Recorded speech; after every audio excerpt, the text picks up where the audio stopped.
Hi, we're group number 1. Our topic is growth and nutrition. The members of the group are Margarita Garcia, Margarita Gomez, Sarita Gomez, and my name, Laura Farelo. So, the basic concepts. The newborn loses approximately 10% of its body weight in the first week after it's born, and he can recuperate it after 2 weeks.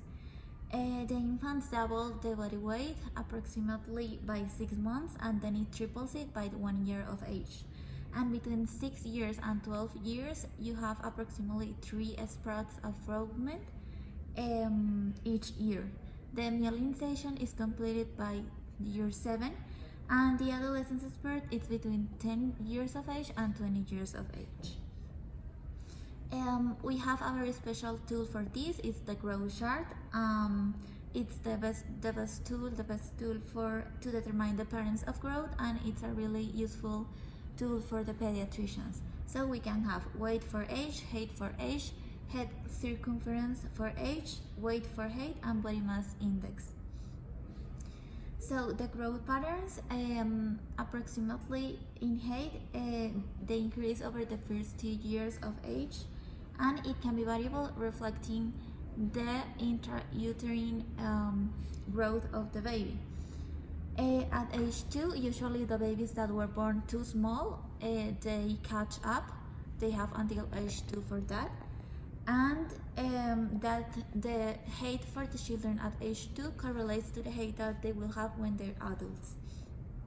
And the weight height minor to the 5th percentile is the best indicator that we have for acute malnutrition, and the body mass index is the best indicator that we have for underweight or overweight children.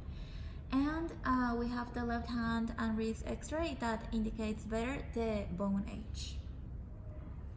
So in disorders of growth, we have like 2 categories, height and weight. In height, we have short stature, tall stature, and in weight, we have failure to thrive, non-organic failure to thrive, and obesity.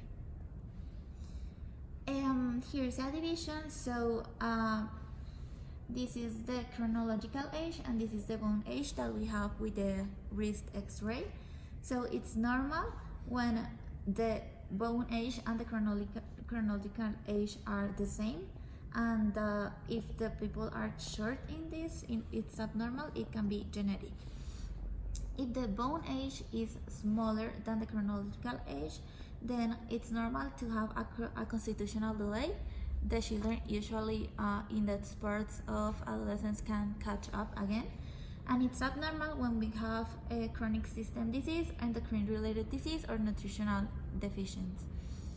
And the bone age bigger or equal than the chronological age, we can think of obesity, or familial tall stature when it's normal, and when it's abnormal, we can think of precocious puberty, congenital adrenal hyperplasia, hyperpituitarism, and other syndromes that are rare. And this is an example of a growth chart. Disorders of growth. We will talk about short stature. It is divided into 3 categories: constitutional growth delay, pathological short stature, and familial short stature. We will talk first of all about constitutional growth delay. It's the most common growth condition in childhood, and it occurs when a child is in the 3rd percentile in the growth charts, but has a normal growth velocity. It occurs because around 11 or 12 years of age there is a growth sprout in children, but some of these children have their growth sprout later. So there is a delay in the adolescent's growth sprout, but there is catch-up growth until the epiphysis closes in these children. Something that can help to make the diagnosis is that there are delayed pubertal changes, and the parents also have like the same growth history. The bone age is delayed in comparison to the chronological age, and this is what allows the possibility for catch-up growth. So here you can see the chart. Here is the child in the 3rd percentile, and there is like a slope in their growth until they have their catch-up growth later in adolescence, and they are almost like they catch up with the normal growth to their age and gender. Pathological short stature. There are a lot of pathologies that can cause short stature stature in children, like chronic laryngioma, hypopituitarism, nutritional problems, or any chronic illness. First of all, we can talk about chronic illness or nutritional deprivation. It occurs that for any reason there is like nutritional deprivation in these children, meaning that there is low income of calories. It can be because of diarrhea, malabsorption disorders, not giving enough food to the children, or any chronic illness that has not been diagnosed or treated. So the growth curves will show a stop in the linear growth. First of all, there will be a decrease in the weight charts and the weight velocity, and if the situation or the pathology continues, there will be a decrease in the height velocity as well. What happens is that the body will hold back the bone age in comparison to the chronological age. Therefore, if the condition is corrected before the epiphysis closes, the child will have catch-up growth, and therefore they can have like the same or very similar stature to their age and gender. The growth hormone deficiency, this and hypothyroidism are the biggest endocrine causes of short stature.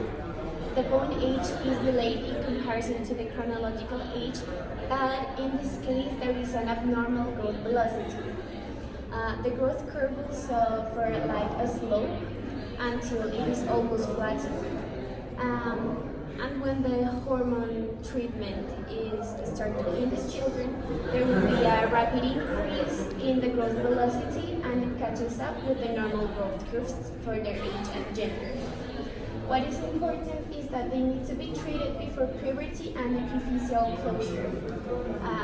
These diseases are sporadic and there is no family history. So here you can see that the child has a slope, the curve is almost flattened, but when the treatment is started, there is a growth, a rapid growth in the curves, and they will almost catch up with their age and gender. The second cause of endocrine short stature is hypothyroidism. The acquired hypothyroidism happens when a child grows normally prior to the onset of the disease. Then there is a slowing down of the growth velocity until the hormone replacement therapy is started. There is a growth delay that can sometimes begin before the symptoms of hypothyroidism, and the bone age is also delayed in comparison to the chronological age. Therefore, there is time for catch-up growth. So here you can see that there was a normal growth velocity until it starts to slow down. Then the treatment is started and the growth velocity increases. Another variant of short stature is familial short stature. We can identify it because the child has a strong family history of short stature, and in the growth curves, the child's curve is below the lowest percentiles, and the patient grows parallel to the curves. And also the chronological age is equal to the bone age. Feeding. Normal newborns have sufficient iron stores to meet their requirements for the first 4 to 6 months of life, but after that it has to be supplemented, and it usually begins at the same time of the complementary feeding when we start to give them solids, so they have their iron requirements. As to vitamin D, formulas have vitamin D supplementations, so babies that are fed with formulas don't need supplementation, but breastfed babies need supplementation of 400 international units per day. Vitamin K supplementation is not needed because it is given intramuscularly at birth, and no additional water is needed. With breast milk, it is sufficient for the baby's height rate. And breastfeeding should be self-regulated whenever the baby wants, and however much the baby wants. It has a lot of advantages. It creates a bond between the baby and the mother. It has immune protective effects. It decreases allergies, and it helps in the maternal weight loss. And it has several contraindications, One of them is maternal HIV, infection by cytomegalovirus or herpes virus. If there are lesions on the breast, hepatitis B infection before vaccination. Once the child is vaccinated, it can be breastfed, and acute maternal disease like sepsis or active tuberculosis, breast cancer, not because of the cancer but because of the drugs, the treatment drugs, and substance abuse. And the drug contraindications, some are absolute and some are relative.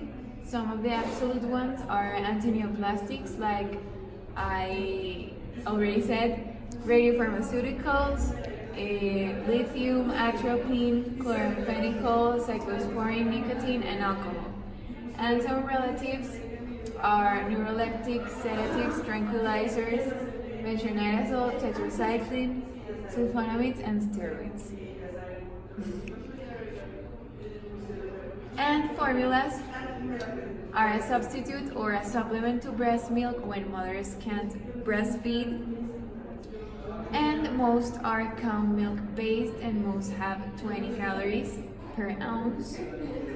And it is not recommended that we introduce children to cow's milk early in their life, that means before they are 1 year old, because it can cause iron deficiency anemia. Solids. The iron fortified cereals must be introduced at 4 to 6 months. There must be a stepwise introduction of the strain food. This means that you have to follow a special order. The first vegetables and fruits, then dairies, and finally meats. You must introduce one new food every 4 to 5 days. This way you will know if the kid has one allergy or something to the food that you gave. You must not avoid the common allergic foods. There is evidence that shows that if you give the child these allergic foods in the infant, then there is less probability of having these allergies in the future. Failure to thrive. The non-organic cause, emotional or maternal deprivation plus nutritional deprivation leads to neglect. The clinical findings, you can find thin extremities, narrow face, prominent ribs, neglected hygiene, delays in social and speech, expressionless. The diagnosis, feed under supervision during 1 week. It must be intra-hospitalized. The child should gain 2 ounces every 24 hours over the week. The delay, you must delay the extensive lab evaluations until after the dietary management for 1 week. Failure to thrive. The organic causes, malnutrition, malabsorption. So it can be because of infection, celiac disease, cystic fibrosis, disaccharide deficiency, protein-losing enteropathy, allergies, immunodeficiency, or chronic disease.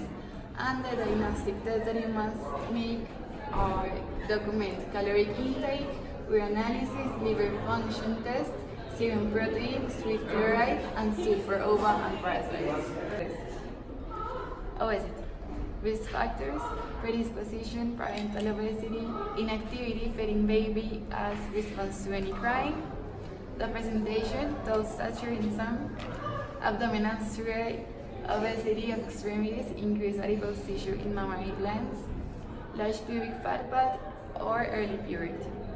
The complications: the obese infants they can be obese adults, cardiovascular disease, hyperinsulinism, sleep apnea, type 2 diabetes, and the treatment is exercise and diet. There is no evidence of the use of medication for weight loss.